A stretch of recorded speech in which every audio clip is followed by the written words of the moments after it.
나는 전능한 하나님이다 라는 제목으로 말씀을 나누도록 하겠습니다. 설교의 제목은 나는 전능한 하나님이다 입니다. 조장이란 말이 있습니다. 한자의 뜻만 보면 도와서 성장시킨다 이런 뜻인데요. 국어사전에는 이 조장이라는 단어가 바람직하지 않은 일을 더 심해지도록 부추김 이렇게 되어 있습니다.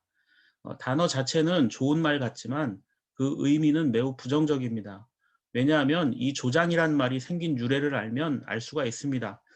그 맹자라는 책을 보면 거기에 송나라의 한 농부가 자기가 심은 곡식의 싹이 다른 사람들의 것보다 빨리 자라지 않으니까 마음이 급해졌다고 합니다. 그래서 이제 막 돋아나기 시작한 싹을 조금씩 뽑아 올렸습니다. 그렇게 열심히 일을 하니까 제법 많이 자란 것처럼 높이 솟은 것처럼 보였어요. 그래서 이 농부는 기분이 좋아서 집에 가서 가족들에게 자랑을 했다고 합니다. 내가 오늘 싹이 더 많이 자랄 수 있도록 조금씩 뽑아서 크게 만들어줬다. 이렇게 자랑을 했다는 겁니다. 그 농부의 아들이 아버지의 말을 듣고 달려가 보니까 싹들이 자라기는커녕 뿌리가 뽑혀서 모두 말라 죽어 있었다라는 이야기입니다.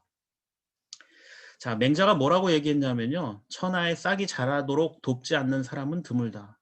그러니까 사람들은 다 열심히 한다는 겁니다.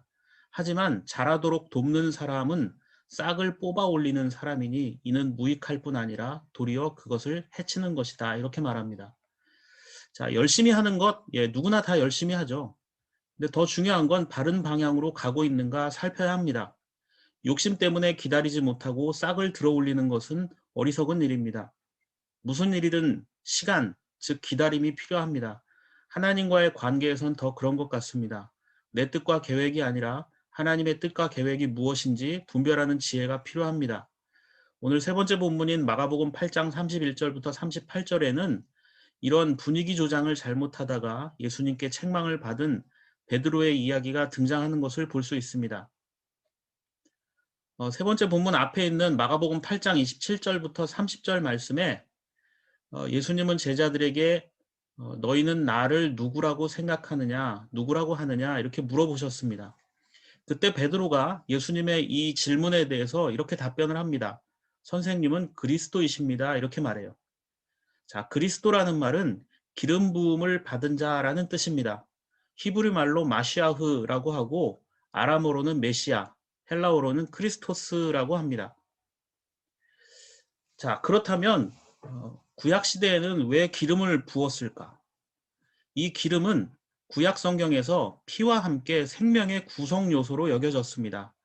그래서 창세기 말씀을 보면 아벨은 양을 잡아서 기름을 바쳤다라는 기록이 되어 있고 모세 시대에도 희생 제물의 기름기는 하나님께 향으로 태워드려야 했습니다. 그러니까 기름을 부어서 직분을 세운다는 것은 그 기름 부음 받은 사람이 하나님께 구별되고 드려졌다라는 의미가 됩니다. 더 나아가서는 희생 제물의 기름기를 바쳤다라는 그 성경을 근거로 한다면 그 사람의 삶이 하나님께 바쳐졌다. 하나님을 위해 목숨을 내놓았다라는 뜻도 됩니다. 구약 시대에는 기름을 부어서 세우는 직분이 세 가지가 있었습니다. 왕과 제사장과 선지자였습니다. 이 기름을 부어 세우는 직분 세 가지, 왕, 제사장, 선지자. 이게 아주 중요한 직분입니다. 자, 왜 많은 직업들, 직분들 가운데 굳이 이 왕과 선지자와 이 제사장의 직분을 강조했을까요? 여러분의 이해를 돕기 위해서 도표를 보면서 설명을 좀 드리도록 하겠습니다. 이게 복잡한 것 같지만 잘 따라와 주시면 감사하겠습니다. 우선 하나님께서 창조하신 인간은 하나님께서 창조하실 때 지정의, 인격의 3요소라고 하는 지정의를 가진 존재로 창조하셨습니다. 그래서 인간은 하나님을 아는 지식, 하나님을 향한 거룩, 하나님의 뜻대로 살아갈 의를 가진 존재로 지음받았습니다. 그런데 죄로 인해서 하나님을 아는 지식이 자기밖에 모르는 무지로, 하나님을 향한 거룩함은 역시 자기밖에 모르는 악함으로, 하나님의 뜻에 순종하며 살던 의로움은 자기만을 위한 불의와 욕망으로 타락하게 됩니다. 그래서 인간에게서는 인격이 완전히 타락했기 때문에 단 1%도 선한 구석 찾아볼 수가 없고 인간은 스스로 구원에 이를 수 없는 그러한 타락한 존재가 되고 말았습니다. 그래서 하나님께서 구약 시대에 살던 사람들에게 선지자와 제사장과 왕을 세우셔서 그들의 어떤 인격적인 요소들에 맞는 활동들을 하게 했습니다. 그래서 이 선지자, 제사장, 왕은 각각 말씀과 율법으로 희생 제사를 통해 또한 복종과 보호를 통해 하나님의 주인 되심을 가르치고 증명했습니다. 그러나 어, 모세나 아론이나 이 다윗이 훌륭한 직분자이긴 했지만 그들도 역시 사람이었기 때문에 완전한 것은 아니었습니다. 이 세 직분은 완전하신 예수 그리스도를 통해 완성되게 됩니다. 자, 그리스도께서 복음을 증거하셨고 또 중보자로서 또 우리의 삶의 주인이 되심으로써 이 세 직분을 온전히 이루셨습니다. 그렇기 때문에 그리스도를 주인으로 섬기며 따라가는 이 땅의 교회들 역시 주님이 오시는 날까지 어, 우리 인생의 주인이 하나님이다라는 사실을 고백하면서 하나님의 말씀을 선포하고 또 성례식을 행하며 또 살아야 합니다. 그러나 안타깝게도 교회의 주인이 하나님이 아닌 경우를 종종 보게 됩니다. 교회의 주인이 담임 목사나 어떤 특정한 사람들의 전유물처럼 여겨지는 그런 일들을 우리는 종종 보고 듣습니다. 교회가 왕의 직분을 망각했기 때문입니다. 교회의 왕이 그리스도라는 사실을 잃어버렸기 때문입니다.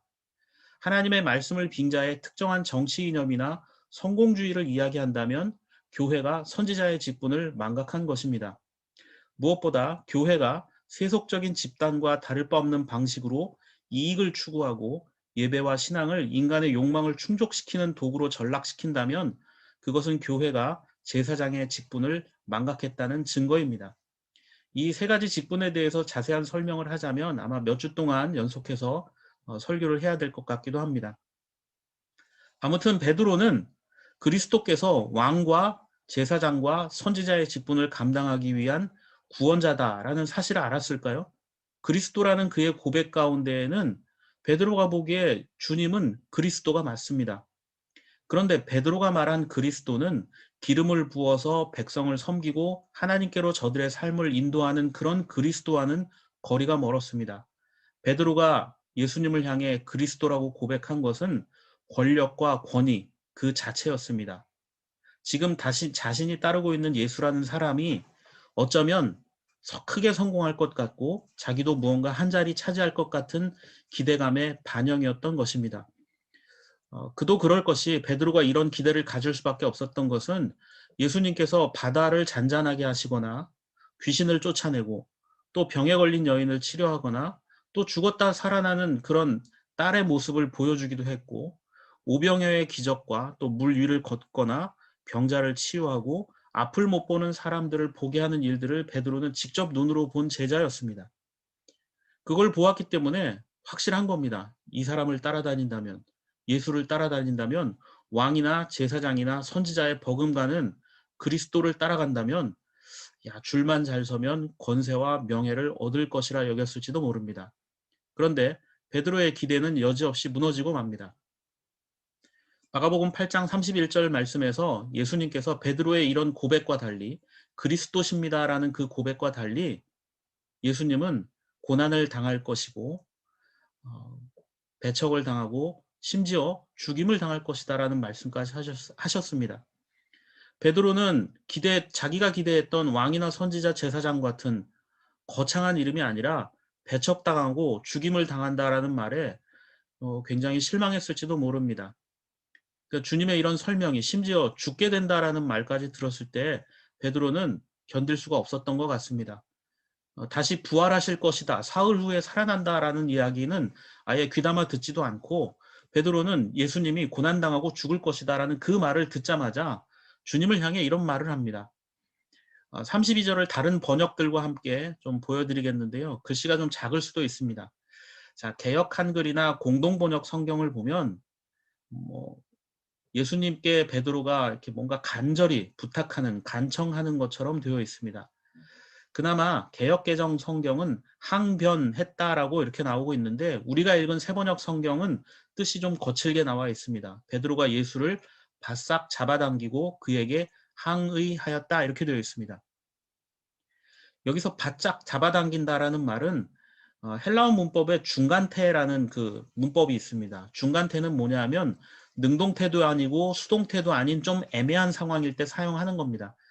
예를 들면 부부간에 그런 경우가 있죠. 남편이 무언가 이야기하는데 좀 주책맞게 이야기를 하면 아내가 팔을 잡아당기면서 귓속말로 당신 왜 그래? 그렇게 말하면 어떡해? 정신 좀 차려 하는 거랑 똑같은 겁니다.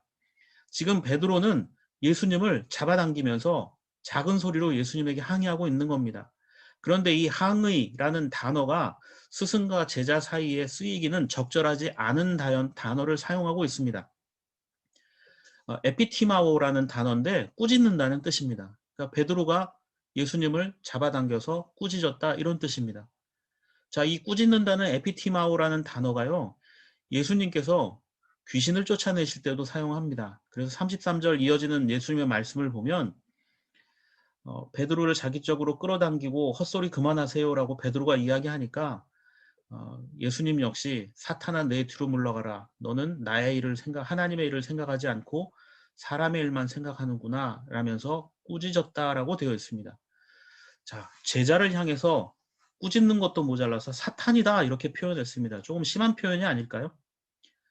그 신학자 핸드릭슨이라는 사람이 쓴 그 주석을 보면 베드로가 사탄이라는 의미가 아니라 제자들의 마음을 흔드는 악의 실체를 예수님께서 크게 언급하셨다라는 겁니다.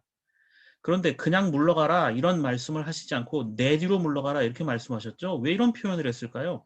그냥 사라져라 이러면 될 걸 왜 굳이 내 뒤로 물러나라 이렇게 말씀하셨을까요? 이거는 이중적인 의미가 있는 단어라고 설명합니다. 예수님 뒤로 사탄이 물러나면 예수님이 보이겠죠? 예수님이 보이겠죠? 지금 베드로를 비롯한 제자들과 예수님 사이에 사탄이 있는 겁니다. 마가는 지금 하나님과 인간 사이를 막고 있는 존재에 대해서 언급하고 있습니다. 이사야 59장 2절 말씀을 보면 오직 너희 죄악이 너희와 너희의 하나님 사이를 갈라놓았고 너희의 죄 때문에 주님께서 너희에게 얼굴을 돌리셔서 너희의 말을 듣지 않으실 뿐이다. 이렇게 말씀하고 있습니다. 그렇습니다. 하나님께서는 언제나 그 자리에 동일하게 계신 분입니다. 약속을 깨신 적도 없고 우리의 부르짖음을 외면하신 일이 없습니다. 단지 우리가 우리의 욕심과 이기심 때문에 흔들리고 방황할 뿐입니다. 지금 내 삶에 주님을 온전히 볼 수 없게 만드는 것이 무엇입니까? 우리의 눈을 가리는 것들은 얼마든지 찾아볼 수 있지 않습니까? 그리고 주님은 베드로에게 내 뒤로 물러가라 이렇게 말씀하셨습니다. 이건 나를 따르라는 뜻도 될 수 있습니다. 나보다 앞서지 말라는 것입니다. 하나님보다 내가 앞서는 일들이 많지요. 마가복음 8장 34절에서 주님은 또 이렇게 말합니다. 그리고 예수께서 제자들과 함께 무리를 불러놓고 그들에게 말씀하셨다. 나를 따라오려고 하는 사람은 자기를 부인하고 자기 십자가를 지고 나를 따라오너라. 자, 주님을 따르는 자들에게 요구되는 단 하나의 조건은 자기 부인입니다. 그렇다면 자기 부인이란 무엇이며 도대체 어떻게 하라는 것일까요? 오늘 첫 번째 본문인 창세기 17장 1절 말씀을 보면 아브라함에게 하나님은 나에게 순종하며 흠없이 살라고 하셨습니다. 그것도 99세나 된 아브라함에게 나타나서 하신 말씀입니다. 아들을 주시겠다는 약속은 언제 했는지 까마득한 시간이 지났는데 말씀만 하신 하나님 때문에 아브라함은 이미 몇 번을 포기하고 지쳤을지도 모릅니다. 그러면서 또 이렇게 말씀하시는 겁니다. 7절 말씀을 보면 점점 더 막연한 소리만 하시는 하나님입니다. 아들은 주시지 않으면서 흠없이 살라고 이렇게 말씀하시고 약속하는 자손들까지도 다 해당되는 것이다. 이렇게 말하고 있습니다. 뭐 아들은 당장 있지도 않고 나이도 100세가 이제 가까워졌는데 너 자손들도 내 약속을 이제 지키며 살게 될 거야. 이렇게 얘기합니다. 아무것도 보이는 게 없어요. 그러면 답답하지 않겠습니까? 아마 저라면 베드로처럼 하나님에게 항의하고 꾸짖었을지도 모릅니다. 에피티마오라는 단어를 썼을지도 모릅니다. 이제 희망 고문 좀 그만두라고 이렇게 말했을 수도 있습니다. 그런데 아브라함은 이런 상황에 순종합니다. 오늘 두 번째 본문인 로마서 4장 21절 22절 말씀을 보면 그는 즉 아브라함은 하나님께서 스스로 약속하신 바를 능히 이루실 것이라고 확신하였습니다. 그래서 하나님께서는 이것을 보시고 그를 의롭다고 여겨주셨습니다. 이렇게 되어 있습니다. 자, 우리는 어떤 신앙적인 대화들을 나누거나 하나님의 어떤 약속을 믿는다고 할 때 나는 확신합니다. 나는 확실히 믿습니다. 라는 표현들을 많이 합니다. 교회 안에서 이런 확신이라는 용어를 많이 쓰는데 로마서에 사용된 이 확신이라는 말은 그냥 단순히 믿는다라는 뜻이 아닙니다. 이 말은 가득 채운다라는 뜻입니다. 가득 채운다. 예, 확신이 가득 채운다라는 의미가 맞죠? 그런데 여러분 이 가득 채운다라는 말이 그냥 뭐 한꺼번에 푹 떠서 채운다 이런 뜻이 아닙니다. 여러분 약수터에서 물 받아본 적 있죠? 좀 유명한 약수터에 가면 물은 졸졸졸 흐르는데 물통이 이렇게 줄 서 있는 사진을 보면 야 이거 뭐 물 받을 시간이나 될까 싶을 정도로 그래도 사람들은 저걸 기다려서 언젠가 다 채워서 갑니다. 그런데 만약에 이렇게 채워지는 시간이 20년, 30년 걸린다고 생각해 보십시오. 아니 나는 못 보고 내 다음 아들이나 손자가 볼 거다라고 생각해 보십시오. 아마 서두에 소개드린 싹을 뽑아 올린 농부처럼 하든지 다른 방법을 찾을 겁니다. 그런데 아브라함은 기다렸다는 겁니다. 자, 신앙의 확신이란 말, 성경에 등장하는 확신이란 말은 인간의 어떤 굳건한 의지나 신념의 강화가 아닙니다. 단기간에 무언가를 해치우는 그런 결단력이 아닙니다. 하나님께서 충분히 채우실 때까지 기다린다는 뜻입니다. 믿음도 마찬가지입니다. 믿는다, 확신한다. 이것은 하나님께서 하실 때까지, 하나님께서 채우실 때까지 기다린다는 뜻입니다. 그래서 믿음은 또 다른 말로 기다림이라고 할 수 있을지도 모르겠습니다. 고사성어 중에 우공이산이라는 말이 있습니다. 어리석게 우직하고 성실한 사람이 산을 옮긴다 이런 뜻입니다. 우공이라는 90세 된 노인이 살고 있었는데 마을 길을 가로막고 있던 큰 산이 두 개 있었다고 합니다. 이제 태행산과 왕옥산이 있었다고 하는데 이 우공이란 노인이 내가 나이도 먹고 이제 마을을 위해서 뭔가 좀 좋은 일을 한번 해야겠다 죽기 전에. 그래서 이 마을에 길을 좀 내야겠다. 그래서 이 태행산과 왕옥산에 가서 가족들과 함께 흙을 퍼다가 바다에 버리기 시작했습니다. 사람들이 물어봤습니다. 무슨 일 하십니까? 그랬더니 이 산을 깎아서 길을 만들 것이다. 그러자 사람들이 막 비웃었어요. 그런 식으로 해서 언제 산을 옮기겠습니까? 그때 우공이 웃으면서 이런 말을 했다고 그러죠. 뭐 내가 죽으면 내 아들이 하고 아들이 죽으면 또 그 다음 아들이 또 그 아들이 하겠지. 이런 말을 했다는 겁니다. 이 말을 듣고 두 산의 산신령들이 놀래서 하늘에 올라가 가지고 빌었다는 겁니다. 우공이 우리 산을 없애기 전에 다른 데 옮겨달라. 그래서 이 산이 원래의 자리에서 먼 곳으로 옮겨갔다라는 전설적인 얘기인데요. 교훈은 그겁니다. 세상을 바꾸는 것은 머리 좋은 사람, 능력 있는 사람이 아니라 끝까지 포기하지 않는 사람이다라는 교훈이라고 합니다. 마가복음 8장 34절에서 예수님께서 자기를 따라오려거든 자기를 부인하고 자기 십자가를 지고 나를 따르라 하셨습니다. 자기를 부인하는 것과 십자가를 지고 가는 것은 아브라함이 그랬던 것처럼 어쩌면 우공이산 같은 일일지도 모릅니다. 나의 계획과 욕망이 어그러지고 어쩌면 세상에선 실패하는 것처럼 여겨질지도 모릅니다. 예수님이 말씀하신 자기 부인은 결코 겸손이나 친절함이 아닙니다. 사람들은 예수님의 삶을 비난하고 십자가에 못 박기까지 했습니다. 예수님이 잘못되고 틀려서가 아닙니다. 자기들의 기준에 맞지 않았고 마음에 들지 않았기 때문입니다.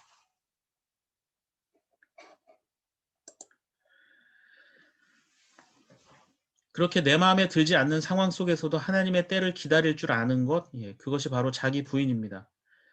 자, 우리는 주님과 상관없이 열심히 노력하고 열심히 애를 씁니다.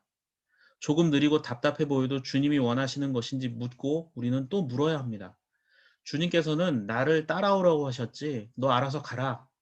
나를 좀 끌고 가봐라. 이렇게 말씀하신 적이 없습니다.